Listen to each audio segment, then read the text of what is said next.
I'd say probably the biggest surprise to me this year, Cheyenne Central. Not necessarily that the way they've gotten it done, and it's not a giant surprise either, guys. But I think they had some controversy off the field during the off season. I was curious to how the coaching staff and the kids would react to that.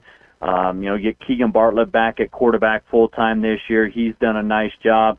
Their win at Thunder Basin is probably the biggest or one of the biggest surprises during this season. So Central having a chance to get possibly all the way, move up the ladder a little bit and find a way to get themselves higher in the seeding, I think is big.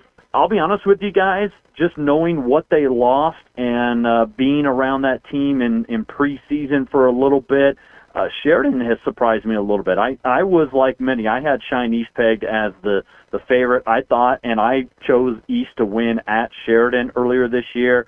I was not necessarily surprised it was a shootout, but so Sheridan, not because they're not a good football program, but they've surprised me a little bit because I knew how little they had coming back off last year's state championship team. It was basically Colson Kuhn was the only two-way starter. They had a couple other guys that had started on defense and played a little bit of offense, but that was it. I mean, they were pretty much brand new everywhere else.